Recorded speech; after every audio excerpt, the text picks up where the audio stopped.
vidéo. Donc pour mon 8e mois, je vais vous parler de mes symptômes. Je suis en 33 semaines d'aménorrhée là cette semaine. Exactement, je suis à 32 semaines plus 2 jours, donc je suis dans ma 33e semaine. Hâte que les semaines passent, encore 2 bonnes semaines à tenir et on aura passé un nouveau cap pour la prématurité. Donc c'est parfait. De quoi je vais vous parler? Je vous ai filmé une petite journée avec moi, notamment donc la journée de la fête des mères, pour vous montrer un petit peu comment j'occupe mes journées pendant cette grossesse où je suis donc toujours alitée pour cause de contractions, si vous me suivez depuis peu sur ma chaîne. Donc j'ai des contractions quotidiennes avec un col raccourci depuis 3 mois maintenant. Donc je suis en arrêt maladie et mise au repos, donc quasiment alitée. Du moment que je ne m'allonge pas dans la journée, je contracte très facilement. Donc je ne fais plus grand chose, je ne sors plus beaucoup. Et donc j'essaie d'occuper mes journées comme je peux. Donc si ça peut aider certaines d'entre vous qui sont dans le même cas que moi ou qui viennent d'apprendre qu'il faut qu'elles se reposent et qu'elles ne savent pas comment occuper leur journée, c'était très difficile pour moi au début de me dire mais comment je vais occuper 10 heures par jour sans rien faire allongée dans un lit, voilà, pendant des semaines, puis des mois, et bien voilà, peut-être que ça vous donnera quelques idées. Donc il n'y a rien d'extraordinaire, on est alité, mais voilà, vous montrer un petit peu comment je gère le quotidien, en sachant que comme j'arrive quand même là sur mon 8e mois, je prends un peu plus de liberté sur ma journée, j'étais beaucoup plus allongée avant parce que j'avais très peur de perdre le bébé. Maintenant, on va dire que voilà, je commence à être de plus en plus rassurée parce que la grossesse est de plus en plus rassurante. Voilà, 8 mois, 7 mois et quelques, ça rassure au cas où il y ait une naissance prématurée. Donc voilà, c'est parti. Donc je prends mes petites notes. Ça, je vous ai un petit peu noté mes ressentis de ce début du 8e mois. Donc je vous disais, je commence le 8e mois cette semaine. Je suis donc bientôt à 33 et ça complète, pleine. Comme je vous disais juste à l'instant, j'ai beaucoup moins peur d'accoucher maintenant. Donc c'est vrai que je suis beaucoup plus sereine. J'ai vraiment plus ces angoisses à la moindre contraction où je me disais ça y est, le travail est en train de commencer. Imagine c'est maintenant. Tu n'es qu'à 6 mois, tu n'es qu'à 5 mois, le bébé ne tiendra pas, ça va être infâme. Bref, voilà, des angoisses, j'imagine que toutes les mamans dans mon cas connaissent, et même celles qui n'ont d'ailleurs pas de risque de menace d'accouchement prématuré. Je pense que dans chaque grossesse, on y pense de temps en temps en se disant mais si j'accouche prématurément, ça peut arriver du jour au lendemain, on ne sait pas, de la minute à la minute. Donc voilà, ces angoisses-là commencent vraiment à s'estomper et ça me fait vraiment beaucoup de bien au moral. J'ai de plus en plus hâte de voir mon bébé. C'est vrai que je ressentais bien ma grossesse, mais vu que c'est une grossesse un peu sortie de nulle part, carrément miraculeuse pour moi, pour celles qui me suivent depuis pas très longtemps, je suis atteinte d'endométriose et d'adénomiose sévère, et juste avant ma grossesse, ça faisait à peu près 3 ans qu'on essayait d'avoir un bébé, ce dernier enfant, parce que j'ai 37 ans. On avait fait du coup une croix dessus par rapport à ma maladie, parce que ce bébé ne venait pas et on devait donc me retirer l'utérus. Et 3 semaines avant la date de mon opération, j'ai appris que le bébé était là. Donc voilà, quelque chose de très heureux, mais j'ai eu beaucoup de mal à réaliser ce qui m'arrivait. Et ça fait pas très longtemps que j'ai réalisé d'ailleurs. Du coup là, je commence vraiment à m'imaginer ce bébé, quoi, physiquement. Est-ce qu'il va ressembler à sa petite sœur? Enfin bon, c'est incroyable. En plus, moi j'ai des bébés métis du coup. Et du coup, voilà, les bébés métis, on ne sait pas du tout voilà, à quoi ils vont ressembler, est-ce qu'ils auront plus un côté que l'autre, etc. Donc c'est vraiment de la magie, j'ai vraiment trop hâte de voir ça bouillir. Sinon, ce 8e mois, il faut absolument qu'on commence à monter les meubles. On n'a strictement rien. J'ai monté la poussette il y a très longtemps déjà, dès que je l'ai reçue, pour vérifier l'état, etc. Puis bon, il n'y avait pas grand chose à monter. Donc la poussette c'est ok, mais là il faut vraiment que je monte, ou monsieur monte le lit cododo au moins, qu'on puisse la coucher quelque part si elle arrive. Et la table à langer, ouais, ce serait bien aussi qu'on commence. Donc elle n'aura pas de chambre à elle pour l'instant, elle reste dans notre chambre à nous, que ce soit la table à langer, son lit, etc. Ça va rester dans notre chambre et on attendra peut-être pour la mettre dans la même chambre que sa grande sœur, ou alors on a une autre pièce en bas qu'on peut transformer en chambre, donc bon, ça on verra plus tard. faut que je termine ma valise de maternité. Elle est quasiment prête, sincèrement. Qu'est-ce qui doit me rester? Peut-être juste les produits d'hygiène du bébé à mettre. Et des petites bricoles, genre des petits trucs à grignoter. Enfin vraiment, c'est vraiment, j'ai pas grand chose à rajouter. C'est juste que j'ai pas encore acheté les produits d'hygiène pour le bébé. Il va falloir que je m'en occupe aussi. J'ai juste acheté du liniment parce qu'il était en promo. D'ailleurs, j'ai choisi la marque Biolan. N'hésitez pas à mettre en commentaire si vous avez un avis sur cette marque-là. Voilà, donc j'ai du liniment, 2 achetés à nous faire, donc j'en ai pris 3, c'était le mois dernier, ils sont en avoir d'avance. Mais après, c'est tout ce que j'ai, donc il faut que je m'y mette. Au niveau de mes symptômes, au niveau des contractions, elles sont toujours là. D'ailleurs, étrangement, depuis une semaine, j'en ai tous les soirs, mais quasiment à la même heure. C'est vraiment en fin de journée, entre 18 et 20 heures. Je vais bien faire une heure de contraction assez gênante, plus ou moins régulière, 5-10 minutes à chaque fois entre les contractions. Et vraiment, elles me prennent au point où il ne faut pas me parler parce que je ne réponds pas, j'entends quasiment pas ce qui se passe tellement je suis concentrée dessus. Ça me sert vraiment très très fort et c'est un petit peu douloureux. Donc quand je vous dis un petit peu douloureux, comme moi je suis habituée aux très grosses crises d'endométriose, où je prends de la morphine et du tramadol quasiment quotidiennement avant ma grossesse. Voilà, je suis habituée aux très très fortes douleurs. Donc là, c'est sûr que par rapport à l'endométriose, non, c'est pas des grosses douleurs. Mais peut-être que si vous n'êtes pas habitué à avoir mal à ce niveau-là, pour vous, ça pourrait être d'énormes douleurs. Après, la douleur, chacun la vit différemment. Moi, oui, ça me fait mal au point où je peux pas parler, mais ça me fait pas mal au point de hurler, de pleurer et de filer à la maternité non plus, quoi. Mais bon, voilà, c'est bizarre parce qu'elles sont tous les jours à la même heure. Après, j'en ai évidemment quelques-unes dans la journée si je ne suis pas allongée, si je ne suis pas assise et que j'ai fait un peu n'importe quoi. Quand je dis n'importe quoi, c'est cuisiner par exemple. Donc d'ailleurs, je vais vous mettre une vidéo tout à l'heure là sur... j'ai juste fait une petite salade, vous verrez, et j'ai une contraction une fois que j'ai commencé à éplucher la tomate, je crois. Enfin bon, bref. Vous le verrez dans la vidéo tout à l'heure. Qu'est-ce que j'ai d'autre comme symptômes? Donc, ah oui, alors mon poids. Donc pour celles qui n'ont pas vu mes dernières vidéos, pour mes 2 dernières grossesses, j'avais pris plus de 30 kilos. Et là, je suis qu'à 10,5 kg à 8 mois de grossesse. Donc je suis... Bon, j'avais une marge parce que je n'ai pas perdu du tout. Il me reste encore 20 kilos à perdre de ma dernière grossesse. Avec l'endométriose, c'est très compliqué de perdre du poids. Bref, et du coup, j'avais très peur de reprendre 30 kilos sur le poids que j'ai déjà, n'est-ce pas? Mais finalement, je suis qu'à 10,5 kg et ce mois-ci, j'ai pris que 400 grammes. Donc voilà, dites-moi ça, si ça vous est déjà arrivé, parce que normalement, en fin de grossesse, le bébé pèse, donc il prend, je crois, ma sage-femme m'avait dit, ne vous inquiétez pas, vous pouvez prendre jusqu'à 200 grammes, 250 grammes par semaine, c'est le poids du bébé. Mais moi, je ne prends pas. Donc je suis ravie, hein, peut-être que le bébé, je me dis que le bébé doit prendre dans mes réserves et que du coup, c'est pour ça que ça ne se voit pas sur la balance. Donc tant mieux, vous me direz-je, mais voilà, si vous êtes dans le même cas, est-ce qu'en fin de grossesse, vous avez toutes pris beaucoup de poids d'un coup ou est-ce que c'est déjà arrivé aussi à certains d'entre vous de ne pas en prendre du tout? Je parle bien du dernier trimestre. Hein. Ensuite, j'ai des pertes d'équilibre. Non mais ça c'est un truc de fou, c'est dès que je me lève en fait, c'est même pas j'ai des vertiges et je me sens pas bien, c'est je me lève, je pose un pied et j'ai l'impression qu'on me tire de l'autre côté direct. Donc j'ai vraiment des grosses pertes d'équilibre, ça me fait un peu peur, j'ai vraiment peur de tomber. Par exemple dans les escaliers, je me tiens fermement à la rambarde, même si je monte pas les escaliers tous les jours, c'est pas bon pour les contractions que j'ai. Mais voilà, des petits trucs comme ça, où dès que je me lève un peu ou que je dois changer de position, je suis debout, je marche comme ça, il faut que je tourne, je sais que je peux basculer, quoi. Donc j'essaie d'avoir un mur ou quelque chose pour me tenir à chaque fois. Bon, essouffler, ça, je pense que c'est mon anémie, je pense que c'est mon poids, je pense que c'est le bébé qui...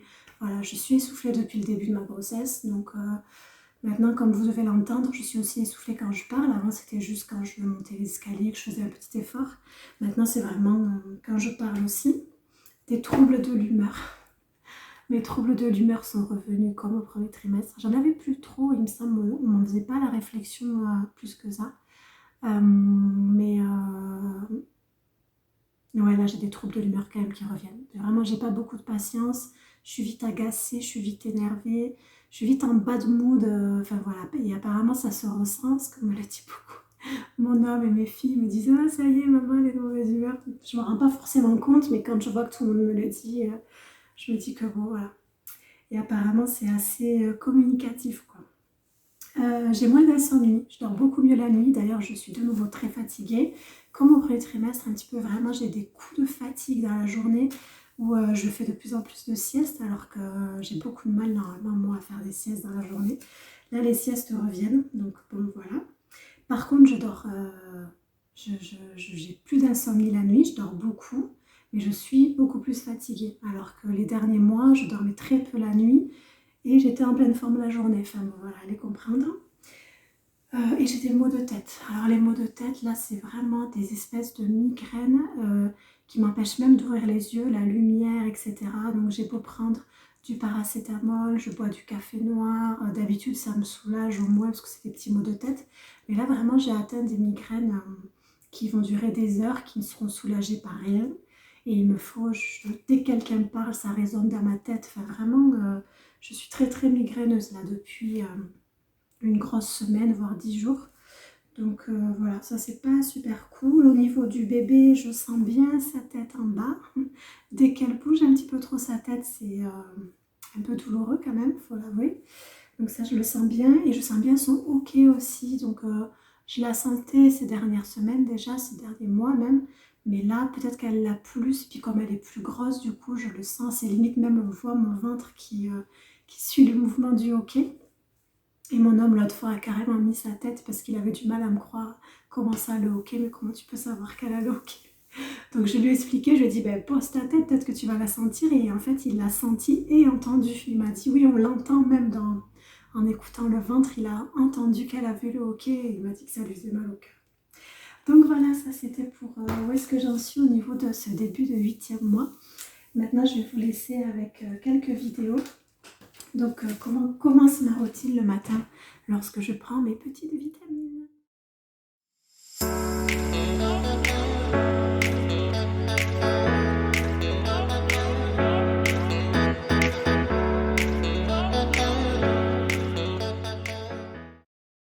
Donc voilà, ensuite, donc journée fête des mères, c'est aussi la journée de mes cheveux. Une fois par semaine, je lave et je lisse mes cheveux, sinon ils sont tout bouclés. Et là, pour la grossesse, c'est quand même beaucoup plus pratique pour moi d'avoir les cheveux lisses en anticipation si je dois aller accoucher. À chaque fois, je me dis que voilà, si j'ai les cheveux bouclés, en fait, ils s'en mêlent super vite et ça ressemble vite à n'importe quoi. Du coup, je veux absolument avoir les cheveux lisses pour mon accouchement. Donc voilà, une fois par semaine, je les lave, je les lisse dans la foulée. Comme ça, je suis sûre d'être à peu près clean quand j'irai à la maternité.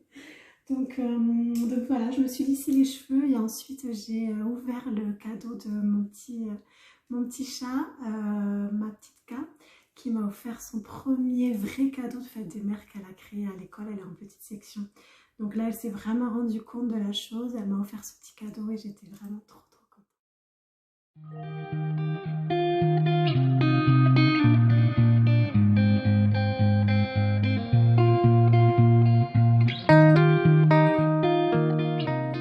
Ensuite est arrivée donc l'envie de faire un petit truc à manger. J'essaie de pas trop cuisiner. Là, c'est pas vraiment de la cuisine, hein.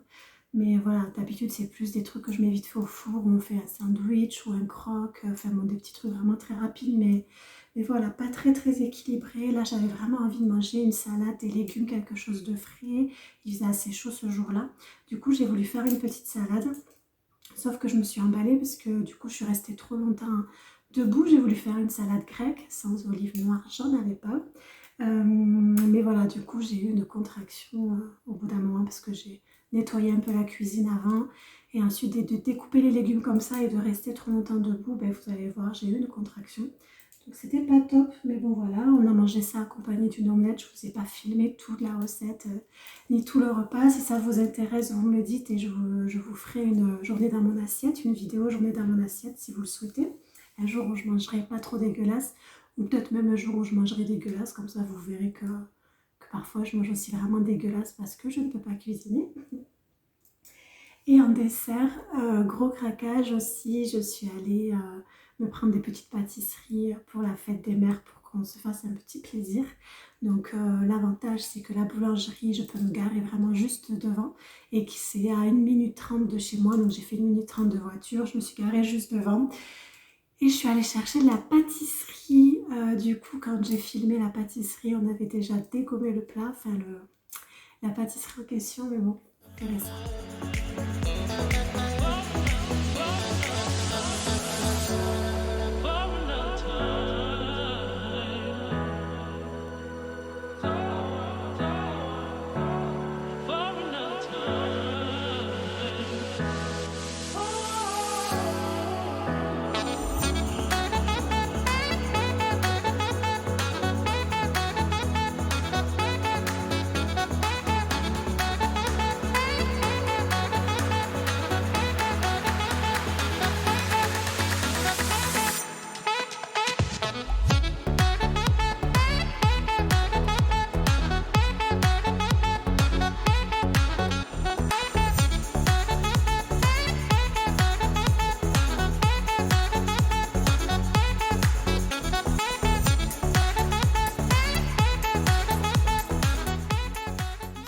En général, après manger, vu que je suis restée assise, j'ai rangé un peu la cuisine, j'ai débarrassé la table, enfin voilà, tout le monde m'aide, hein, je fais pas ça toute seule évidemment. Mais bon, en général, c'est là où je ressens des petites contractions, où je ressens une fatigue, donc je me pose sur le canapé avec K qui joue souvent avec moi dans sa chambre ou qui est dans le salon avec moi devant sa tablette. Elle a des horaires assez précises pour regarder sa petite tablette. Donc moi, je me mets sur le canapé, je m'allonge ou je me semi-assise, je me mets une petite télé-réalité à la télé, ça me change les idées, ça fait passer le temps. Et voilà, c'est un petit temps calme qu'on se fait avec notre épouse.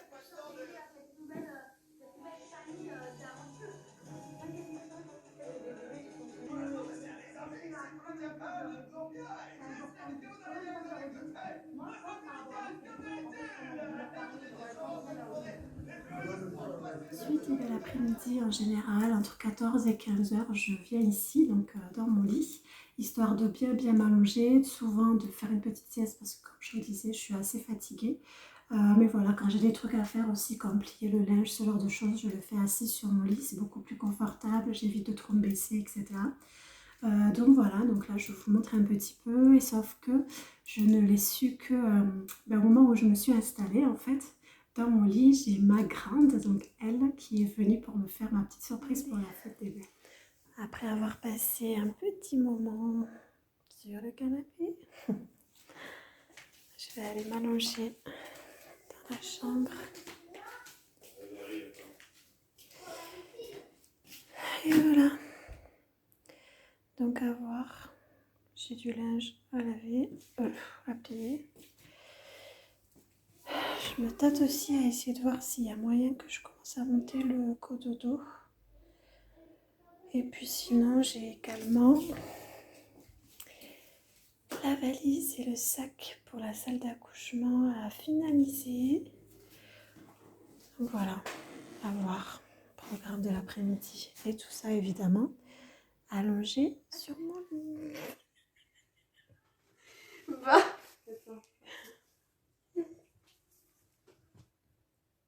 T'as la peau trop douce.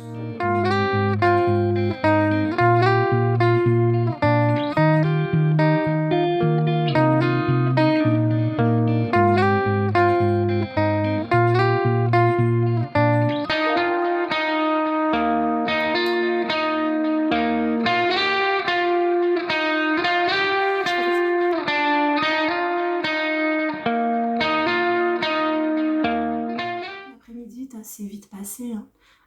Entre les soins que elle m'a fait, j'ai réussi à plier le linge finalement, enfin j'avais commencé à plier le linge. Ensuite c'était l'heure de donner le bain à K, donc ça c'est son papa qui s'en occupe, hein, parce que sinon je me baisse trop, elle est lourde, etc. Donc il s'en occupe, il lui lave les cheveux, etc. Puis ensuite, enfin une fois par semaine on lui lave les cheveux, comme moi finalement.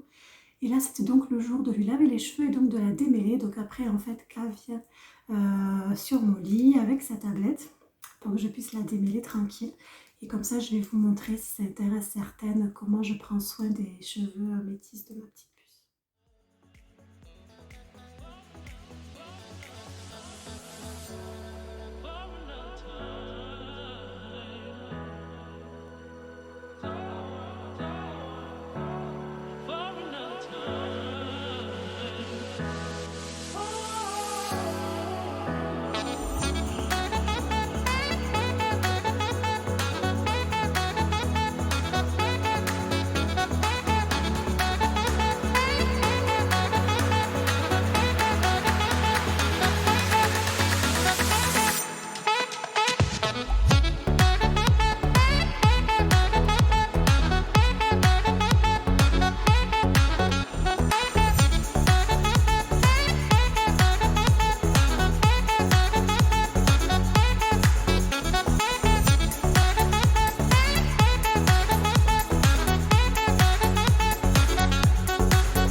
ensuite, voilà, la journée s'est passée. Le soir, au dîner, on a mangé les restes du midi. On s'est pas vraiment embêté. En général, voilà, quand j'essaie de cuisiner un peu, j'essaie de faire en quantité, comme ça il en reste pour le soir ou pour le lendemain. Ça m'évite de recuisiner tous les jours. Donc ça, c'est des petites astuces que j'ai mis en place. Ou alors c'est monsieur qui s'en occupe, hein. C'est pas un grand cuisinier, mais bon, je veux dire faire de la purée, des steaks, des pâtes ou des frites. Voilà, après quand on veut manger sainement, c'est plutôt moi qui m'y colle. Donc voilà, le soir on a dîné donc les restes et puis ensuite c'était à mon chéri d'aller, elle n'arrive pas encore à s'endormir toute seule, elle a 4 ans. Et du coup un jour sur deux, on fait un jour sur deux, un jour c'est lui, un jour c'est moi. Ce soir-là, donc c'était à monsieur d'aller coucher. Du coup, moi, pendant ce temps-là, ben, je prends mon petit dessert, je me pose sur le canapé et je me fais une autre série de télé-réalité. Voilà, au calme, toute seule dans le salon, je me repose. Et puis ensuite, ben voilà, la soirée commence. En général, je vais au lit vers 21h, 21h30. Comme ça, je passe quand même un petit moment dès que mon chéri a couché, il me rejoint. On regarde un petit truc ensemble à la télé, on passe un petit moment ensemble. Puis vers 21h, 21h30, je vais m'allonger. Pardon, ça c'est les aléas aussi, je vous ai pas dit, mais les remontées acides sont toujours là. On va pas couper, hein, c'est la vraie vie. Et du coup, voilà, je sais plus ce que je vous disais. Voilà, je vais me coucher vers 21h, 21h30. Je me mets quelque chose à regarder rapide sur mon téléphone. Ou alors je suis sur Insta, enfin sur les réseaux pendant une petite demi-heure et en général vers 22h j'en peux plus, je tiens plus, donc je m'endors. Donc voilà un petit peu la journée type que je fais en général. Voilà, ça tourne assez autour de ça. De temps en temps ça bouge, j'amène K à l'école une fois par semaine le matin. De temps en temps, je vais faire des petites courses, mais vraiment quand c'est des toutes petites courses d'appoint, puis mon homme m'accompagne pour que j'ai pas à pousser le caddie, ce genre de choses. Mais voilà, en règle générale, comment j'occupe mes journées, comment j'essaie de gérer les contractions. Concernant le rangement de la maison, mon homme m'aide beaucoup, c'est lui qui fait tout ce qui est sol déjà. Comme ça, j'ai pas à me baisser, puis en général, manière enceinte ou pas, c'est lui qui s'occupe de ça. Moi, c'est vrai que le seul truc que je fais quotidiennement, c'est nettoyer un peu la cuisine, m'occuper du lave-vaisselle. Ensuite, c'est ma grande, donc c'est elle qui s'occupe du linge, donc qui fait les machines, qui me les étend, qui me monte le linge sec, parce qu'on vit sur un étage en fait. Donc elle me monte le linge une fois qu'il est sec, et moi je le plie sur le lit et je le range. Voilà, après, les petits trucs du quotidien, c'est surtout monsieur qui va faire le rangement, qui va ramasser les jouets de cas, etc. Pour pas que j'ai à me baisser, et puis enfin voilà, qui fait le plus gros du truc.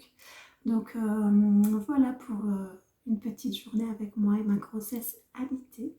Je vous retrouve pour une prochaine vidéo très très bientôt.